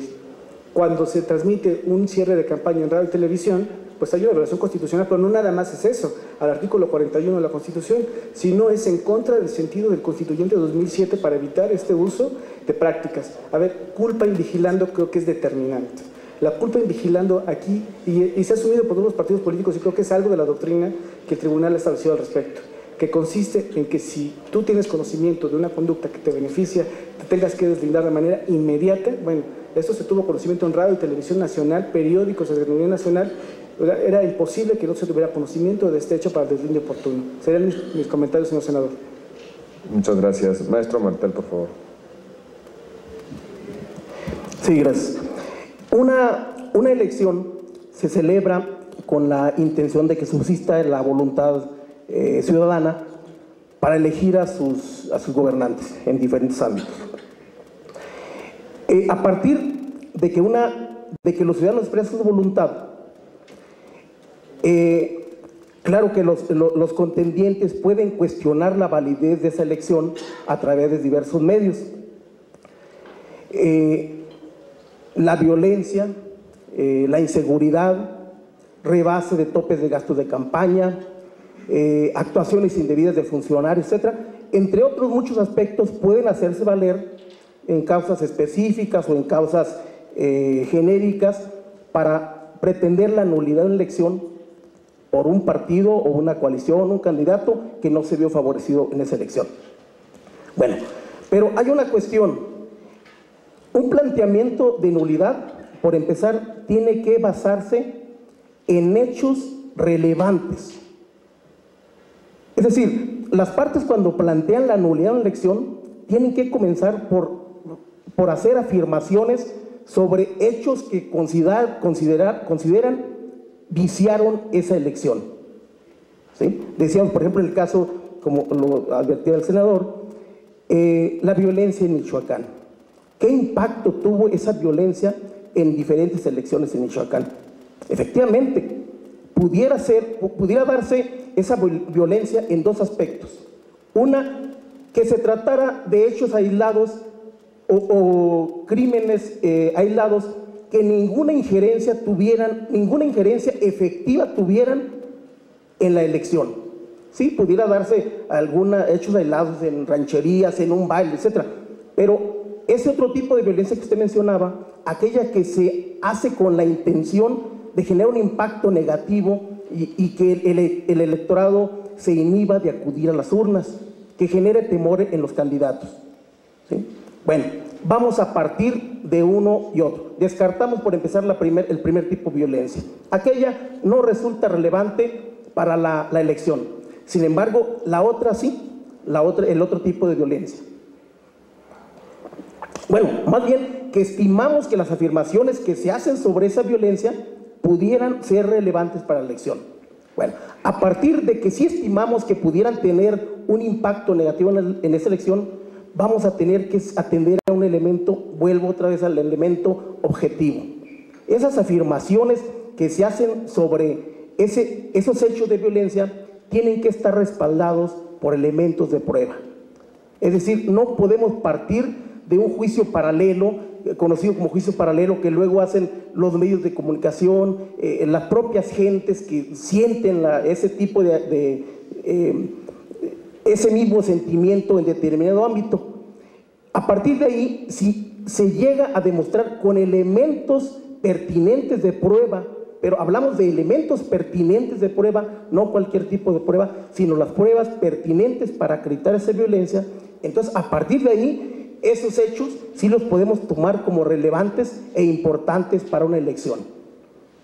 Bueno, pero el hecho de que exista violencia no necesariamente vamos a dar al traste con una voluntad ciudadana en la que participaron, bueno, los propios ciudadanos, funciones electorales, organismos electorales, candidatos, sino que tiene que tener un elemento determinante. ¿Sí? En el sistema de nulidades existen dos formas de cómo se podría analizar la cuestión determinante, bajo un aspecto cuantitativo, que es fácilmente medible. Cuando de no haber existido aquella irregularidad en votos, pudiéramos decir, no habría ganado quien ganó, o que en segundo lugar hubiera fácilmente ganado la elección. El problema se presenta cuando se analiza la nulidad bajo un aspecto cualitativo, porque aquí ya no se trata de medir en forma de votos cuánto pudo haber o no variado la elección, sino en qué medida se violaron principios que rigen o bien la función de quienes son obligados y deben garantizar unas elecciones conforme a los principios constitucionales: certeza, legalidad, imparcialidad, independencia, objetividad, o bien que se trastocaron en forma muy importante las cualidades de que debe estar revestido el voto, de universal, libre, secreto y directo. Esa medición cualitativa es más difícil y puede lograrse a través del estudio de diversos elementos. Muchas gracias. Maestro Guerrero, por favor. Muchas gracias, presidente. De verdad, senador, que esta pregunta es muy complicada de responder y, sin embargo, quisiera exponer algunas de las ideas que tengo acerca de la violencia en el derecho electoral. De entrada, coincido en que parece un verdadero contrasentido que una elección en la que solamente se alega la transmisión en cadena nacional de una pelea de box y alguna propaganda que hubo fuera del periodo permitido por la ley se anule, mientras que otras elecciones en las que hubo violencia comprobada no se anule. Yo creo que eso es de difícil entendimiento para cualquier ciudadano. Tal vez exista alguna explicación. La elección del municipio de Morelia fue resuelta por una sala regional, mientras que la elección de gobernador fue calificada en impugnación por la sala superior. Entonces, ahí fueron juzgadas por dos órganos distintos. Esto tal vez no se le puede explicar tan fácil a la sociedad, a la comunidad, y creo que ahí tendríamos un papel muy relevante los jueces. Lo relaciono con los principios que usted comentaba, cómo vamos a ganarnos la confianza. Yo creo que habría que trabajar también mucho en muchas cosas, pero yo tengo algunas ideas concretas. Por ejemplo, profesionalizando a los periodistas en materia electoral, porque en algunas ocasiones, en vez de informar, desinforman, y a la comunidad, a la sociedad, no le llega bien la información. Y yo creo que ahí podremos contribuir los jueces, estableciendo canales de comunicación muy claros con los ciudadanos, para que sepan puntualmente y de forma fácil cuál es la diferencia entre una elección y otra. No obstante, coincido en que el contrasentido sigue vigente. No podemos, en un país democrático que tiene promesas, anhelos en la Constitución de respeto a la ley, seguir tolerando una democracia con tan pocos estándares. Si empezamos a tolerar violencia en las elecciones, si toleramos la amenaza hacia los candidatos, las narcomantas, el financiamiento de la narcopolítica, todas esas cosas, en vez de hacer una prevención general del apego al derecho, de fomentar el apego al derecho de los ciudadanos, de los candidatos, de los partidos, tiene usted razón, estaríamos generando estímulos indebidos para que las personas no actúen conforme a derecho. Estoy consciente de eso y estoy en búsqueda de algunas alternativas que no solamente dependen del tribunal, sino también de la cultura de legalidad que tienen tanto las autoridades que organizan las elecciones, como los ciudadanos, los políticos, los partidos políticos, las ligas de votantes que intervienen en los procesos electorales.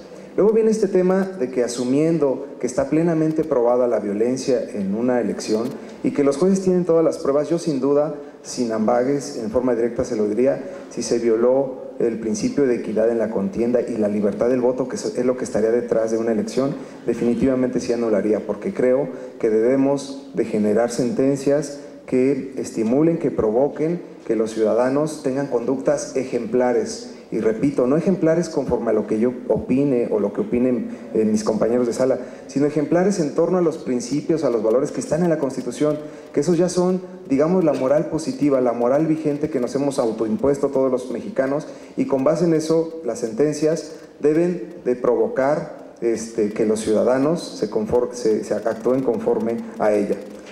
En el tema de la determinancia, senador, es algo de verdad muy complicado para los tribunales.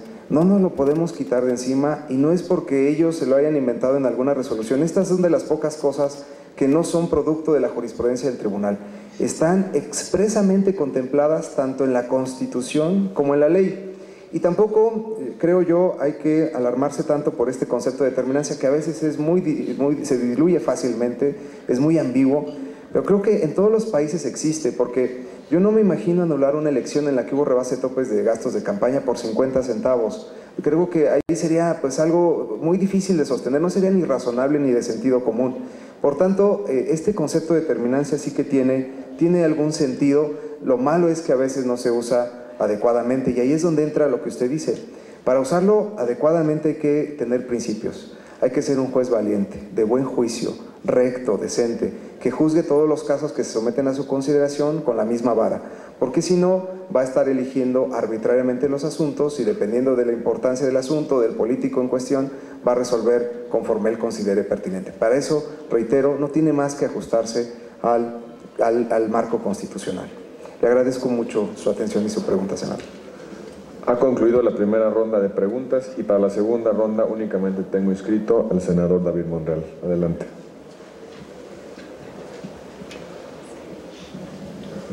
Gracias, senador presidente. Bueno, primero deseo externarles mi reconocimiento y felicitación. Me parece que en estos días que hemos escuchado las comparecencias, la exposición, hay mucho talento, hay mucho conocimiento de causa, bien estructurado, y eso nos da cierta tranquilidad en los avances que ha tenido el tema electoral en su formación profesional. Entonces, felicidades para los tres. Y le preguntaría a Octavio Ramos, maestro, ¿qué sentencia de la Sala Superior del Tribunal Electoral le parece que ha contribuido al tratamiento de usos y costumbres en materia electoral en los estados que conforman la circunscripción de la sala regional a la que aspira? ¿Y de qué manera contribuye al fortalecimiento de la justicia electoral? Y para el maestro Sergio Guerrero, le escuché con atención y además coincide con la preocupación de muchos comparecientes, un elemento que ha sido determinante de estos nuevos que vienen a incursionar en el tema de elecciones, el del recurso. Hay recurso privado y hay recurso público. El recurso privado con características en ocasiones de origen ilícito o de dudosa procedencia, y el recurso lícito, pero ilegalmente aplicado, ejecutado en el tema de jornadas. Yo le preguntaría qué reforma propone o qué acciones propone en materia de fiscalización en el uso de recursos privados. Y para el licenciado Martel, yo le formularía la siguiente pregunta. Si considera usted, porque es algo que también se ha venido escuchando con mucha frecuencia, lo hemos citado algunos senadores y lo han hecho también los diferentes comparecientes en su exposición, la ausencia o el tema de principios. Uno se pregunta por qué ha habido muy buenas exposiciones y hay buenas con mucho conocimiento de causa, con mucha formación, pero cuando ya los ve uno en la función, entonces los acompaña la incongruencia, o entonces no se explica uno por qué el sentido de sus sentencias, y hablo de algunos otros en la función, Entonces pregunta uno, entonces, ¿dónde quedó? Y se me ocurre por qué he preguntado, entonces, ¿qué nos está fallando? A pregunta expresa, inclusive se les ha dicho, y mucha gente acierta, que tenemos un buen sistema electoral, y la percepción social es que no hay justicia electoral. Entonces yo le preguntaría si usted considera necesario que haya certificación para los abogados electorales y los funcionarios electorales. Esas serían las preguntas. Gracias, senador David Monreal. En razón de que son preguntas para los tres, seguiremos el orden correspondiente. Tiene el uso de la voz el maestro Arturo Martel. Sí, en efecto, la función jurisdiccional está sujeta inevitablemente a un desprestigio, porque se resuelven conflictos entre partes. En el caso de la función electoral, cuando menos van 2 contra 1, por una parte. ¿Por qué? Porque alguien, un acto electoral posiblemente le conviene a quien le favorece, y el que lo impugna puede verse favorecido o no con la sentencia respectiva. Entonces, pero de ese desprestigio natural adolece toda resolución judicial. Yo he insistido mucho en mi participación que la forma de superar este problema de ese aparente, a veces fundado, a veces infundado, eso no está en nuestra descalificarlo, calificarlo, está en seguir un adecuado método de solución de los problemas jurídicos. Ese método de solución de los problemas jurídicos, como lo planteaba, analizando con objetividad los planteamientos de las partes, detectando los problemas, si se trata de problemas de hecho o de derecho. En el caso de, si se trata de un problema de hecho, se refiere a que se debe solamente realizar una interpretación de cómo se debe entender aquella norma, darle su sentido y aplicarla al caso concreto, cuando los hechos están plenamente demostrados. En el caso, cuando se trata de situaciones de hecho, lo que hay que hacer es llevar a cabo las actuaciones necesarias para que los hechos queden demostrados. Una vez que esos hechos quedan demostrados, entonces ahora sí confrontarlos con aquella tesis normativa que obtenga de la interpretación constitucional, de tratados humanos, de la conjunción de varias normas, de la doctrina que hay al respecto, y si no existe, crear la norma a través de la integración, ¿sí? Pero este tipo de métodos da razonabilidad, porque va explicando paso a paso cómo es que se van resolviendo cada uno de los problemas jurídicos planteados, ¿sí? A partir de ahí, este tipo de método para la solución de los problemas jurídicos da coherencia, porque permite que todos los planteamientos que se formulan se aborden. Se cumple con el principio de exhaustividad por una parte respecto de los planteamientos que se formulan en la demanda y los tratados en la sentencia. Pero al mismo tiempo permite que en el propio contenido de la sentencia no contenga incongruencias entre sí, que en tanto en las partes considerativas se hagan consideraciones en sentido afirmativo, en la parte de resolutivos se diga lo contrario. A través de este método de solución de los problemas jurídicos se evita que se emitan sentencias autoritarias, dogmáticas, con contenidos o criterios dogmáticos, ¿sí? Y de esa manera el justiciable va siguiendo paso a paso por qué se le dan la razón o no, con razones prudentes, imparciales, objetivas. O sea, están presentes al mismo tiempo en este tipo de sentencias todos los principios, ¿sí? Yo hacía mención de que efectivamente hay escuelas que propician la certificación a través de la formación de juzgadores. En este caso, el Instituto de la Judicatura Federal, a través de su escuela judicial, y también el Tribunal Electoral tiene su propia, su centro de capacitación, imparte especialidades en las que se analizan la forma en que deben resolverse los problemas jurídicos. Sí requiere cierta certificación y yo creo que esa es la aspiración que tenemos todos porque hemos analizado esa cuestión. Gracias. Proceda, maestro Guerrero. Muchas gracias. Agradezco mucho la pregunta, senador David Monreal. Yo sí he estado pensando, porque me agobia el saber que todavía en nuestro país, en materia electoral, existe un problema acerca del financiamiento ilícito. Se ve en los periódicos, lo saben nuestros compañeros de clases, lo saben nuestros familiares, y es una percepción pública que genera inseguridad acerca del principio de certeza en materia electoral y también genera mucha desconfianza. Creo que en México tenemos un régimen prohibicionista que lo hemos configurado a partir de la experiencia histórica de que los más ricos, por regular, pueden tener una mejor campaña y que asumimos que siempre pueden ganar las elecciones. El poder del dinero, digamos, es decisivo desde el punto de vista histórico para nosotros en obtener el triunfo en una elección. Claro, el poder y el dinero asociados son de alto impacto para los resultados de una elección y por eso hemos prohibido y hemos puesto topes acerca del financiamiento privado.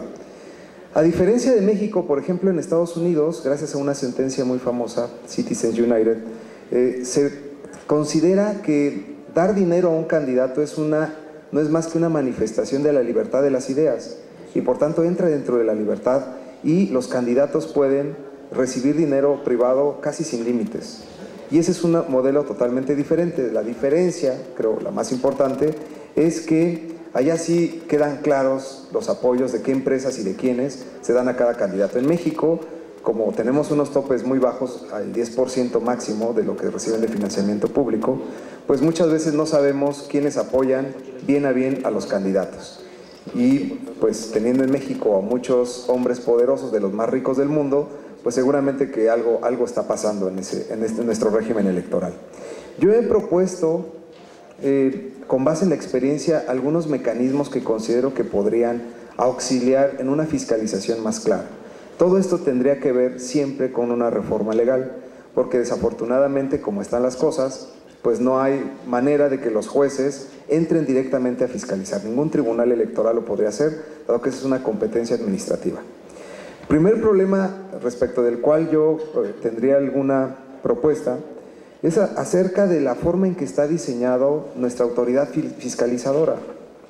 Digamos que no existe en el mundo ni siquiera una agencia investigadora que pueda resolver, indagar con cuestiones tan complicadas como el financiamiento ilícito en menos de 40 días, que es como está diseñado nuestro procedimiento de fiscalización, 40 días o hasta 80 días. Yo creo que ni la CIA, ni el FBI, ni ninguna autoridad policíaca podría hacer una investigación tan completa dentro de tan corto tiempo. Y esto se debe a que en el diseño legal está contemplado un plazo de caducidad en lugar de estar contemplado un caso de prescripción. Y eso genera de verdad muchos problemas para la autoridad fiscalizadora. Deberíamos de ampliar el término para investigar este tipo de ilícitos hasta el punto de la prescripción. Ese es un primer problema. El segundo es los plazos para resolver las denuncias relacionadas con fiscalización, porque como ahora lo estamos viviendo, estos temas se resuelven una vez que ha concluido el proceso electoral y entonces los que se vieron beneficiados con este tipo de conductas ilícitas no tienen ninguna consecuencia, no pagan las consecuencias de su actuación, si es que eso existe, no estoy asumiendo que eso existe. Entonces lo que hay que hacer es establecer algunas sanciones posteriores que sí desincentiven la procedencia de un financiamiento ilícito, tal vez cancelando el registro de algún partido, eliminando no solamente multas, sino también incluso con la remoción del cargo. Creo que eso también podría ser, es una medida muy severa, tal vez muy severa, pero ejemplar y digamos sería de última ratio, sería lo último que haríamos en caso de que esto sucediera. Hay que otorgar mayores atribuciones a la unidad de fiscalización porque se le encarga un tema tan delicado a unos cuantas autoridades que tienen pocas facultades. Habrá que crear tal vez un buró de investigaciones. No tenemos detectives en la unidad de fiscalización, siendo que estos son ilícitos, complejos, hechos difíciles de probar y por tanto sería necesario que tuviéramos personas especializadas en la persecución de huellas, de pruebas que tienen que ver con el financiamiento ilícito. Todo eso, repito, tendría que ser objeto de una reforma legal. Y esas serían, por lo pronto, las opciones que se me ocurren para mejorar nuestro sistema de fiscalización. Muchas gracias, senador. Doctor Ramos, por favor. Con su autorización, señor presidente. Senador, la pregunta que me formula la quisiera responder en tres ejes. El caso paradigmático, sin duda, en la vida institucional del Tribunal Electoral es el caso TANET CJDC 11-2007, en el que todavía no existía la reforma constitucional en materia de derechos humanos. En consecuencia, la Sala fue pionera en establecer parámetros de derechos fundamentales a través de tratados internacionales para poder establecer un análisis ponderado, exhaustivo y sobre todo privilegiar el acceso a la jurisdicción de las comunidades indígenas.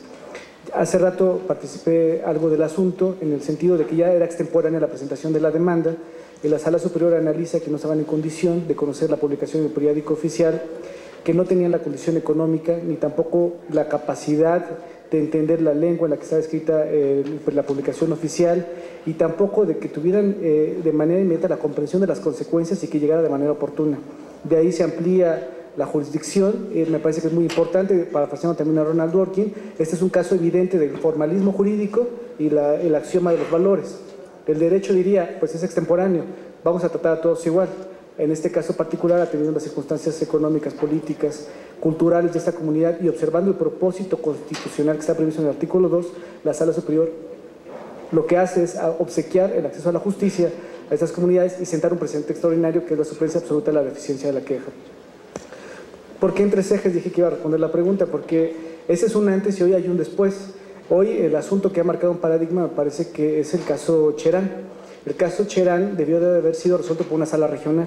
Era una oportunidad también de ver, y yo creo que es importante que yo lo diga aquí, porque son los temas a los que se someterán aquellos que tengan la fortuna de ser seleccionados por parte de ustedes al análisis de este tipo de problemáticas. Cherán es una comunidad indígena donde no había una regulación legal para realizar, eso es purépecha, en Michoacán, para poder realizar elecciones porque no estaban legales, por usos y costumbres porque no estaban reconocidas.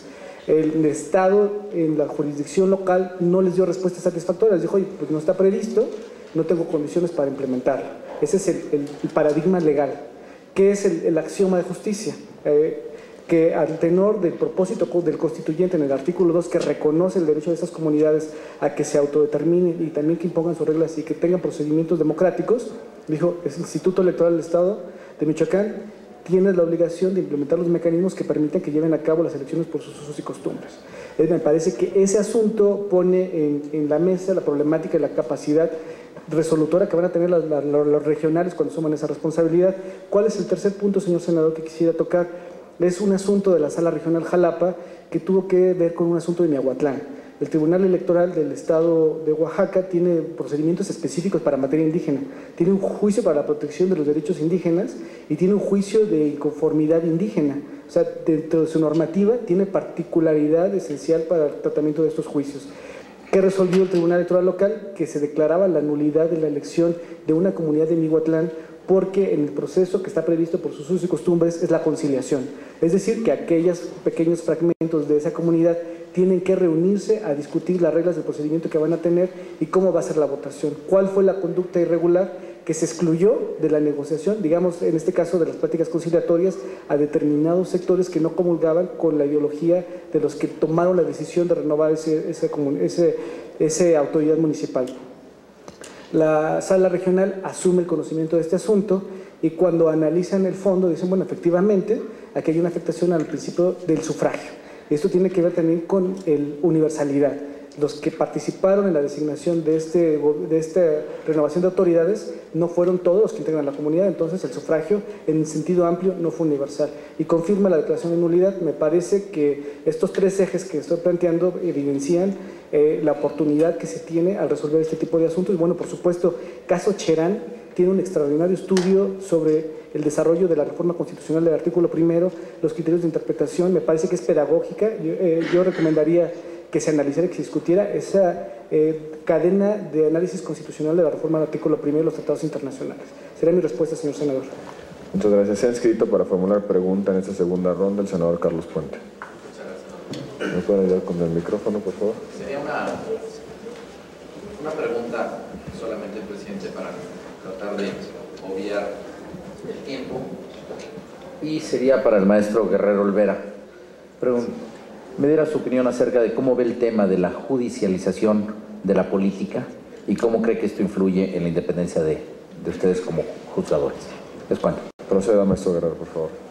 Muchas gracias, señor presidente con su venia. Muchas gracias, señor senador. Sí, creo que este es un tema pues, que está en el fondo de todas las resoluciones de materia electoral. ¿Cómo es que los jueces pueden juzgar la actividad política desarrollada a través de las elecciones federales y también la actividad política desarrollada a través de la emisión de las leyes? Creo que esto es muy importante. Se ha discutido bastante acerca de la legitimación de los jueces, porque como no proceden de una elección popular, pues se pone en cuestión su legitimación democrática. No son objeto del voto popular, como sí lo son los legisladores, como sí es el Ejecutivo, y a pesar de eso, los jueces a veces juzgan las leyes y a veces también juzgan las elecciones. Eso es muy complicado. Yo creo que para responder esta pregunta hay que asumir que la política no está inscrita fuera de la Constitución, sino que para hacer política, para tomar decisiones políticas, se tiene que tomar en cuenta lo que dice el texto constitucional. Y no solamente el texto constitucional, porque hoy en día se habla de una constitución material, es decir, de todas aquellas normas que contienen valores supremos, principios supremos, en los que hemos acordado toda la comunidad respetar. A veces algunos teóricos incluso dicen que el Código Civil también es parte de la Constitución, es norma materialmente constitucional, porque ahí están los valores primigenios, los más importantes de los seres humanos, la libertad, la igualdad, la propiedad, son cosas también que forman parte de la Constitución. Si judicializar la política o la política hacerla judicializable, yo creo que es un gran tema. Hay una gran tensión entre lo que pueden hacer los magistrados electorales para, a través del derecho, aplicar, resolver conflictos políticos. Yo pienso que no hay que asustarse por ese tema. Los jueces, para juzgar, solamente tendrán valores objetivos, que estará en la Constitución, ser fiel a sus precedentes, siempre rectificándolos en la medida de lo posible, y de alguna manera eso solventaría o superaría la problemática, lo problemático que es que la política se lleve ante los tribunales. Yo creo que es una ganancia que México, que incluso está considerado un ejemplo a nivel mundial, pueda juzgar actos, por ejemplo, intrapartidistas, siempre y cuando, claro, al interior del partido se hayan agotado las instancias previas. Porque es un gran logro, y esto lo ven a nivel internacional como algo fuera de lugar, pues porque por regla general en algunos otros países los partidos se autorregulan, se autoorganizan y no permiten la interferencia de autoridades ajenas a ellas. En México esto ha funcionado muy bien. Los tribunales nunca entran oficiosamente a conocer de un asunto partidista que es 100% político, siempre lo hacen a petición de los propios militantes, de los ciudadanos, y lo hacen en un sentido respetuoso, sentido moderado. Y creo que en estas dos virtudes, el respeto, la moderación, las diferencias, son las que pueden ayudar a que la justicia no se politice y en cambio sí la política pueda llevarse a los tribunales. Muchas gracias, señor senador. Al contrario, muchas gracias. Se ha concluido los oradores inscritos para formular preguntas. En consecuencia, ha concluido también esta comparecencia. Les agradecemos sus respuestas, la generosidad de comparecer ante la Comisión de Justicia. Les deseamos mucha suerte y los felicitamos por estar propuestos para las salas regionales. Han concluido más de 30 horas de comparecencias. Cerramos esta sesión y voy a citar para la reunión de Comisiones Unidas para el próximo 20 de febrero para desahogar las comparecencias de los magistrados de las salas regionales del Tribunal Fiscal y de Justicia Administrativa, con lo cual también a reserva pues de que se haga la convocatoria formal para la sesión de comisión para conocer y votar el dictamen relativo a las salas regionales del Tribunal Electoral. Muchísimas gracias a todos y muy buenas tardes. Muchas gracias. 20 tenemos cortados.